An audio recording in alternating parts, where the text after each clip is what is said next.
Let's make some quick, nice, and soft Trini fry bakes.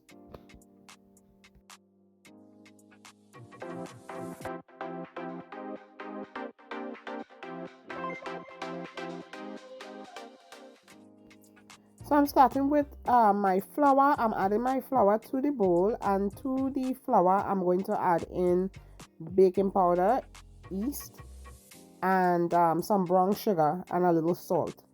All the measurements for these will be in the description below. I also added in some room temperature butter to the mixture. This is a very easy recipe. I'm activating the yeast because the yeast have active on the front of it. Once you have active, you have to put the yeast in some water with a little sugar. Just follow the directions on your pack, and you'll be able to do that. Once it starts frothing up, you know your yeast is alive, and you'll be able to use it in your recipe. There's also instant yeast, and you won't have to do all of this if you use that.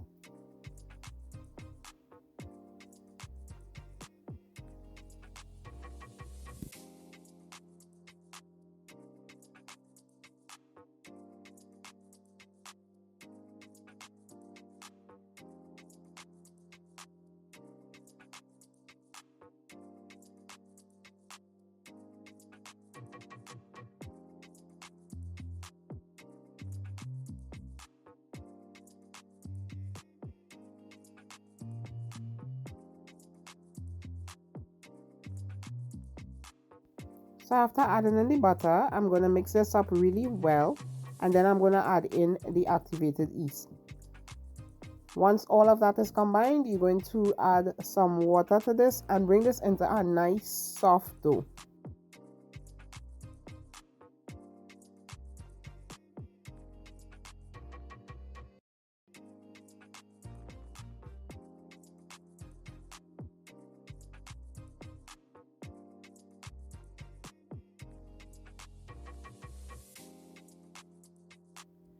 Once you're done, you're going to add some oil and smooth this out. Make it nice and smooth, and then you're going to cover it and put it in your warm microwave. So what I did, I started the microwave before for like about a minute just to warm it up, and I just put the dough in there. So now I took it out and it doubled in size. I'm going to just kind of press down on it a little just to get the air out, and then I'm going to make some small balls out of these. Now this depends on what size you want your fry bake to be. I want mine to be a medium size. You can make yours smaller or bigger if you desire, but this is the size that I making mine. Once you make all the balls, you're going to cover this down and let it rest for about 5 to 8 minutes.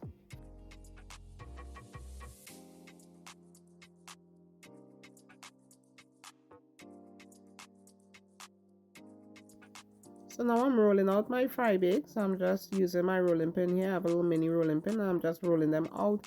You could do this in any way you want. Some people cut it out. They cut it in triangular sizes. I mean, you can do this however you want, but this is the typical way. You just flatten it out like that, and you're gonna fry it. So I'm heating up my oil in my cast iron skillet. I have some vegetable oil. You have to make sure the oil is really hot, and then you could lower the fire because you don't want it to burn. And these fry really fast. So there I put it into the hot oil, and I'm just taking the spoon and I'm just kind of throwing some oil onto there so it will swell up. Once it swell all the way up, you're going to flip it over. You want this to get golden brown in color. Once it gets golden brown on both sides, it's done. You just drain it out on a paper towel, and you will have your fry bakes. But this fry bake recipe is very easy and quick to make. Some people, I know someone who fry this right away. They need the flour and they just let it rest for a little bit and fry it right away. By all means, if you're in a hurry, you could do that, but I like to get it to rest. I think when it rests, it's a lot more softer. So you see how nice and golden brown that is. Well, I really hope that you guys try this recipe. Please like, subscribe, and share my video. And if you do make it, comment and let me know what you made it with and how it came out. So always remember, my food is cooked with passion and served with love.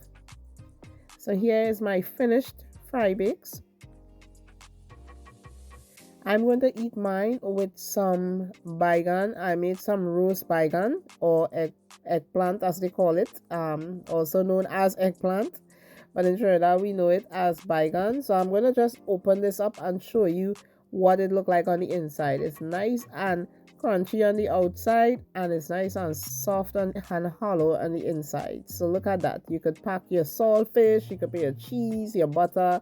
My daughter likes to eat it with butter and cheese and butter. I like to eat it with saltfish, or the baigan choka, tomato choka, whatever you want to eat it with. So here is my baigan choka with my fry bake. God bless. Bye.